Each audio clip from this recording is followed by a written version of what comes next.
Welcome to the Coffee Experts Club. If you're at all interested in anything we talk about in this episode, go ahead and check out the description down below, or if you even just want to know more about us, click on the links below. Now on to the episode. Yes, Coffee Experts Club, Drew Moody. Ben had a baby. So those of you who want to send gifts, you can just send it to me and I'll make sure he gets them. Just kidding. But Ben had a boy, bouncing baby boy. So we're missing him this episode. Ben, we're wishing you and your bride all the best as you celebrate your new little one. And welcome to parent of two. If you have one more, I always tell people you move from man-on-man defense to zone. So it's like, it's kind of a zoo. It's kind of hectic because you're outnumbered, you're outmanned, you're outgunned. So Ben, enjoy man-to-man defense for at least one more child. Drew, do you think you'll probably have 5 or 6 kids? How many? I got enough kids running around these coffee shops. I can't think that far ahead yet. I love it. So Drew, you're sitting at Coffee de los Mayas, which is our Belize business, on Burns, which is our San Ignacio branch. But we found out about 6 months ago that they're tearing down that building.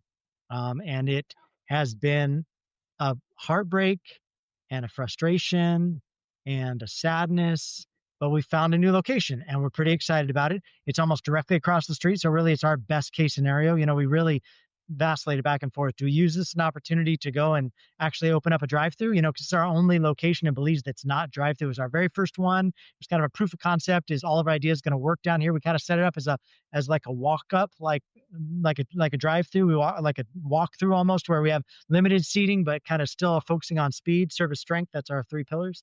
And it was a smashing success, and it's what led us to open 2 drive-throughs on the island, which they're all going great.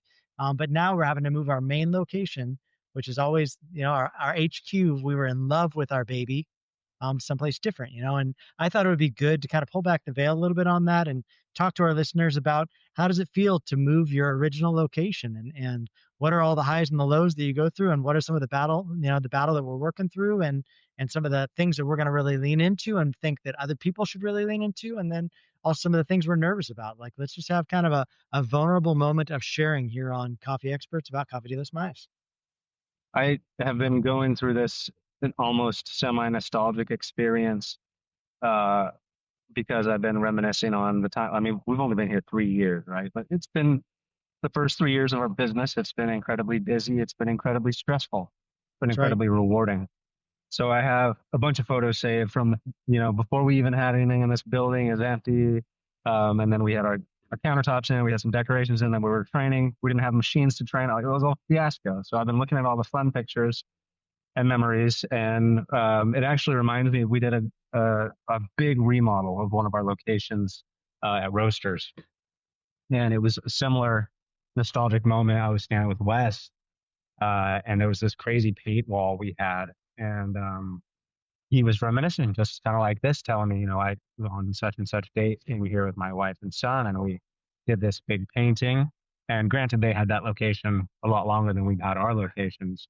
But it's kind of interesting how things come full circle. You know, I at that time had no idea where I'd end up now. But similar feelings are getting stirred up in this process.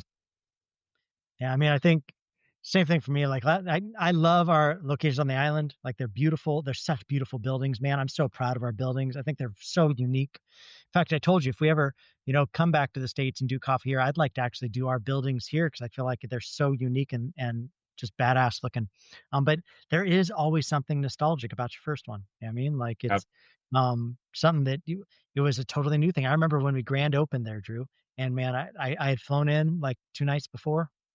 And we're kind of battled, and I had stayed at the hotel right down the street. And I remember getting up at like 4:35 and walking up the street for the grand opening, and just all the nerves, man. Like, is this going to work? And are people going to come out? And I remember that first day, it was like wrapped around the building, like lines of people that were just like way out into the street, and like just was, and that kind of energy is so rad. I remember, it was so dysfunctional, like as far as, you know, like we hadn't even been able to like set up. We you know, like the prep, like we hadn't had enough supplies, and we weren't able to like even get all of our baristas completely trained, and we hadn't worked out the kinks of orders taken here, orders like handed out here. And so there was all kinds of confusion, but it was beautiful, and it was chaotic, and it was amazing. And it was our encouragement to really, you know, make a go of it. And really, For us, location number one paid for half of location number two because you can't take out loans in Belize. You know what I mean? So it was like, and then location number one and two paid for all of location number three. So it's been a really beautiful thing for us to grow.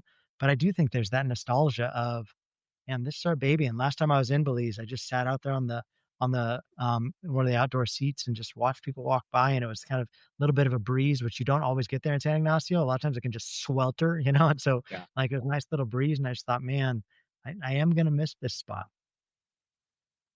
Yeah, I'm gonna miss it too. And I mean, we're not moving far, Yeah. and I can sound a little dramatic when I'm talking about how much I'll miss the spot because we can see the spot from our front I door. don't even I don't even throw rocks well, and I feel like I could throw a rock and hit the next location. It's just literally across the street, right? But it's going to be a little bit different setup because it's not on the main walking path. It's a little ways away. It's enclosed. This one is like you mentioned, so that it's almost a walkthrough, quasi drive through for feet. This one's gonna be nicer. It's gonna be bigger. It's gonna be a real lobby space, which we've been hesitant to do. And we'll advise, not to do just a lobby if you don't have a drive through. I mean, it's something for probably to speak about before. Um, so I have the same nerves though. Like, okay, is it gonna work? Are people Right. gonna like this? We've been here for 3 years, so it's like I should have this confidence. But really, I don't know if that ever changes here in a new location and risk you take. It's like pregame jitters. We're gonna do it right. Are we gonna present ourselves right? Are we gonna win the customers? Oh, Man, and I feel like we feel the same way every time, right? We opened up location number two. There's never been a drive-through coffee in the country of Belize. We're the first drive-through coffee in the country of Belize. Like, is it going to even work here? I know it's all golf carts on the island. Like, is this model even going to work for golf carts? And I remember standing out there in front of, it was like grand opening day, and man, that second one was a bitch to push uphill. Like, man, poor Daryl, like our contractor, was just stressed to maximum stress level because I'm like, I don't care what it's going to take. We're opening the 6th of January. Like it will happen. Like we cannot push it. It has to happen. Grand opening has to happen on like New Year's week because the island was just swollen full of people, just maxed out. We have to do it. And I remember standing out there and it was like 6 a.m. and it was grand opening day and nobody was in the drive-through yet. And I was like, oh shit, like this was such a lift. Man, are people going to come through? Is this going to work? And it banged off, man. It did great. And it's our busiest store now. It's our highest volume store. And it was such like an affirmation. And so I think as you're listening, just know, like Drew and I have opened dozens of coffee shops. You know what I mean? Like, and I don't think that pregame jitters ever goes away because you're always like, is this going to work this time? You know what I mean? But you're smart and you've consulted with people who know what they're talking about. And man, you've made all the best, choices. We're going to talk about some of the things we're going to do to kind of really drive some energy at location number one, the move. But I do think if you're thinking about starting something new, I know we have a lot of people on that listen to the podcast. If you haven't checked out my first drive-through.coffee, we did a whole masterclass, 3 days. I think I actually threw in a bonus of a fourth day of like everything you need to know to start your own coffee shop. Franchises charge you all kinds of money. We just gave it to you for free. Go check it out. My first drive-through.coffee. But I think that as you come into it, if you're new, just know those pregame jitters. I don't think they ever go away. part of the magic. I think it is part of the magic, Drew. I mean, all of us hate it, right? But then I'll tell you what, when Drew limps out of a location after a grand opening, because the dude's always limping by the end of the day. Although location 3, you did so much better because we actually had gotten better about training our people and our people actually driving it and bringing people out from location 1 to come help with location grand opening. I think we've gotten so much better. But I do think as you limp out of your first grand opening, just know there's such a fulfillment in knowing, like, I'm so glad I did this. I'm so glad I'm doing this on my own. I'm so glad that this is my business. At least my blood, sweat, and tears go to me. Drew, and maybe you want to talk about that for a minute. Like that was you for a lot of years. You gave Wes a lot of your blood, sweat, and tears, man. A lot of your passion, a lot of your heart for Roasters Coffee back in the day as you ascended from a manager up to a regional manager of 7 locations. And then you were going to go out and be your first franchisee. And then they sold it out from underneath you and sold it off to BlackRock. And you watched your like the pieces of your life kind of fall apart in your hand. And you're like, no, this is what I was planning for. And I know there was so much heartbreak in that, but it all was fuel for fodder for the fire of you starting this new thing, you and me down in Belize, something that feels a little like the Wild West, right? And maybe you want to talk about that a little bit. It is a little bit wild down here, but we're learning the ways. So it's not quite as the corners. We know what's around a corner instead of this, that great unknown all the time. I mean, it's hard to describe or put into words the feeling of, watching all the work, all the time, all that go not the way you expected, Right. which can happen. It does happen. Happens to probably every entrepreneur who starts something. I know you have your own story that is even more so, even more investment, Yep. even more time, even more dedication. But you can't put it into words, really. It's an indescribable experience. But something that it really does, if you allow it to, is it can make you really patient. It can make you really determined. It can make you see the value in yourself, what the value was that you were bringing into the equation, not just the thing you were a part of or the thing that you were working for or with. I gave a lot of my years. I mean, it wasn't that many, but it felt like a long time. Dog years, uh, man. It was dog years. Yep. yeah, accelerated growth made time seem like it was different than it really was. So a lot of my blood, sweat, and tears, effort, and I mean, I gave it to roasters for sure. I was sold on the idea, the culture, the meaning behind what we were doing. I mean, I was an advocate. I was a cheerleader. I'd speak at our dinners. I was like an apostle. I'd go out and I'd preach about it. Right. I would get people excited because I was excited and I feel it. But all of that, all of that work, even though it shifted directions, um, I can look back and see how it all benefited me, in the moment. Like, yeah, I'm invested in this roasters thing. But the lessons that I'm learning, the hard work, how to manage my stress, how to manage other people's stress, how to deal with influxes of big business and low periods of business. They were all hours and, you know, just the time I gave to roasters, it was actually time I was giving to myself. It was time that I was accelerated growth, things I couldn't learn in school, things I couldn't have possibly taken a class on, at least, and got to come out the other side as practiced as I was. So while it is an indescribable, there was a lot of pain, there was a lot of loss, there was a lot of, um, you know, learning to understand how things really can be, caught up in a moment. But really, through the pain, loss, and getting caught up in the moments is a lot of transformation. And if you don't go through those times, you might not ever really find out what you're capable of. So during those hard times, it's hard to not be disheartened. And when beyond roasters, I had a couple of false starts as well. Yeah. Again, most entrepreneurs will, but in those false starts, and it's difficult times, figure out what you're capable of, and what you're capable of can take you on to succeed in whatever it is you're put in the door with. Yeah. No, I mean,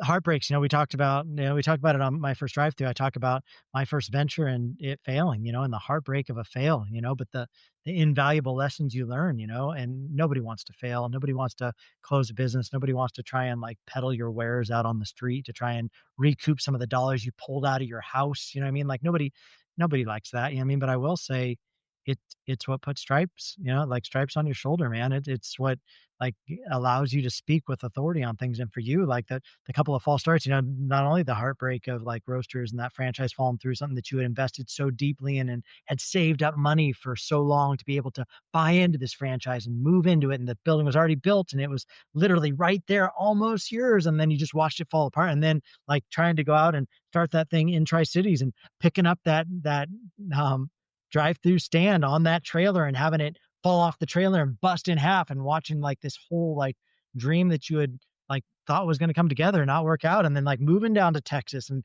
wanting to start your own thing and having all the machines and getting excited about it, but then just watching that kind of fizzle out and not come to form the way that you had wanted it to. But all of those things were like stripes on the vest, man, of no, like this guy has been through it. This guy understands the anxieties around it. This guy understands blood, sweat, and tears. And now to Coffee de los Mayas, I feel like the stories we tell people about opening a business in Belize, it's like we could write a book on like the crazy bizarrities of things that we've had to face in a third world country, of trying so much blood, sweat, and tears, and things that you've had to get so good at that you never knew you were going to have to get this good at. The depth of understanding of machines because of power pain points in a third world country that you've had to master, us supply chain breakages and like that swarm of bees at location 2 that I'll never forget, like things that it was like, who has to deal with this kind of stuff? But I do think that those of you listening, as you think about starting your own thing, just know you're going to take some lumps.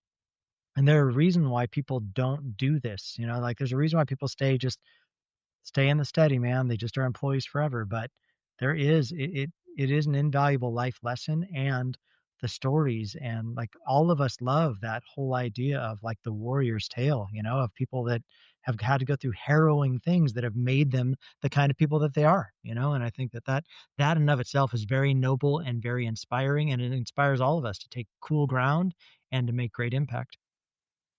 Yeah, I agree. And it makes things, you know, as I was talking about pregame jitters, it makes it more tolerable. It makes it more exciting rather than anxiety riddled. It's I used to dream about it.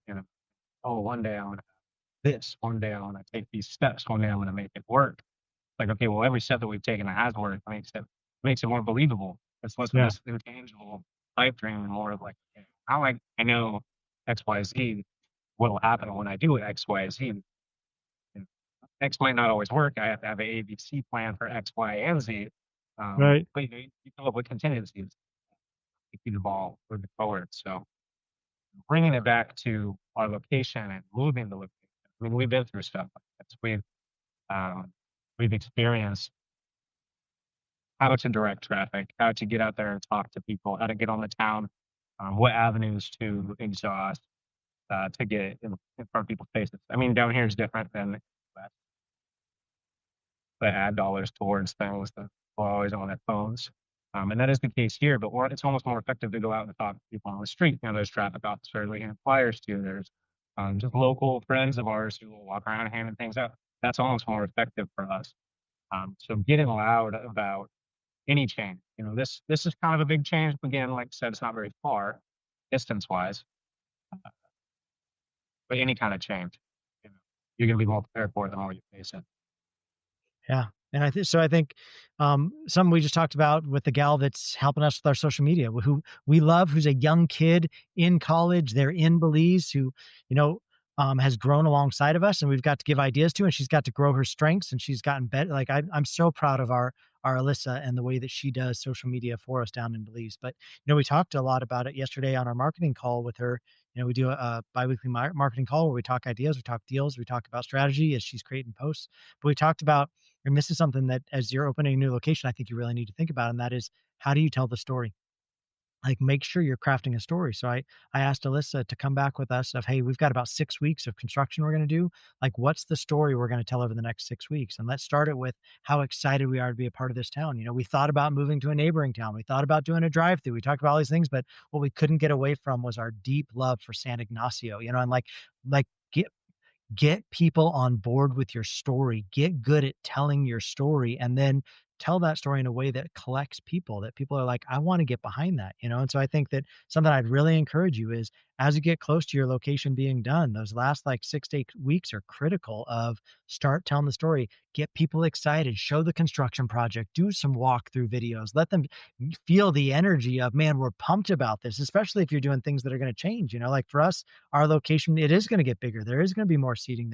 We're going to do more with murals that tell the story of the town that we're in, like let people get excited about this. Drew, you've got some exciting ideas of bringing people into that even on grand opening day, like where we're at the pinnacle of the story being told when we do grand open at this new location. I think that that's a big part of it. Yeah, and everybody wants to be a part of something cool. Everybody wants to be a part of something new. Everybody wants to be a part of a cool story, a nice experience. They want to have been there when the cool thing happened. So how do you bring people into your cool thing and give them that experience they'll go home and talk about, or their friends will talk about, or take pictures and post it on social media? How do you involve the community in something that will be talked about? We were successful here the first time we did Burns Avenue. Plan on being successful again. Yeah, I think that another thing to consider in a move that you're making, maybe not when you're grand opening, but for us in a move is, hey, what stuff's going to go with us and what stuff do we need to do new? I mean, I think that, the nice thing in a relocation like this for us is all our baristas are trained, right? Like sometimes we move in a new town, like that's tricky. You want to make sure you're really thinking through the strategy of how you're training your people. It's beautiful. We get to just move our kids across the street. We're not going to lose any of our baristas if we had moved to a different town. Like, we're going to actually keep all of our team, which is amazing. And remember, they're your first people you're marketing to, right? Like, you need to sell them on the excitement, get them pumped, because they're probably going to be more of a mouthpiece than you realize. If they're nervous about it or scared about it, and they start talking about that to the customers when they're serving them coffee, that's going to put bad energy all through the move. So how do we market to them first, sell them on the idea, get them excited about the idea, and then, like, machines wise, are all of our machines going to still be able to fit there? Is the volume going to be the same? We're going to have to, build new, more seating, like down in Belize. Like, we've just found you can't just walk in someplace and buy furniture like you can here in the States, so how many more are we going to have to build? And then how many am I shipping down, from Amazon here at the States for exterior seating, and, like, just thinking through, okay, so what can stay and what do we need to buy new, because you want it to be exciting. You want it to be fresh. You want it to be, yes, we're going to use the things we have, but yes, we should probably put some fresh spin on it. So I think, Drew, you've been kind of taking inventory on that of, hey, what do we need to invest in, and what, can make the transfer. I think that's important too. Well, I want to make it proud. I want it to be a nice, fun experience. Yeah. I want to be one of those people who have that fun time being in. Yeah. I think, right. So I'm hoping. Yeah.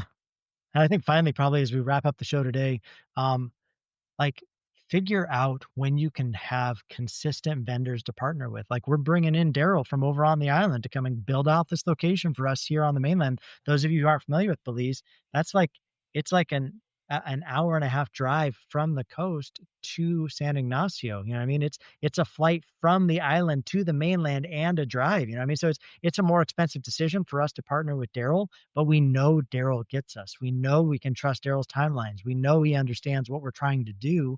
And for us, could we have done it cheaper? Probably. You know what I mean? Could we have found somebody local that was in San Ignacio? Maybe. But could they hit the timelines we want? Would they nail the culture we want? Were they going to understand the flows that we're going to try and do? Not as well as Daryl. And so for me, it's worth, like, making investment in people that can travel with you through things and can get excited with you too. You know what I mean? Like, Daryl's from San Ignacio. He's excited about being in his hometown, building in his hometown. Like, that's an exciting thing. So I'd say, we talk about it a lot on the show, but find people that you can be excited to work with, who can help you carry the energy, because you're going to need somebody to help you shoulder the load when the stress comes on, because in all these building projects, you always are going to come up against things that are stressful, timelines that don't work out, materials that aren't looking the right way, things that you're going to want to know, hey, we've weathered some storms together. We understand how each other work. And Daryl knows that I love him. Daryl knows that, man, he can trust Drew and I, that what we say we're going to do, he's going to get paid every time. And I think that that's a really important bond to build with your vendors. So we're excited about it, Drew. I'm pumped on it. I know you're down in the like deep, you're like up to your neck in it, and I'm like a million miles away. And so it's easy for me to get excited. And I am excited about the things you and I have been talking about and discussing, and excited to see what happens in just a few weeks.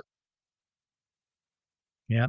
Awesome. Well, Coffee Experts, thanks for joining us today. Drew, always good to see you, man. And we'll see you guys here, maybe with the infamous Ben Clatterbuck next week, baby in hand. We'll talk to you guys soon here on Coffee Experts Club. Thanks, guys. See ya.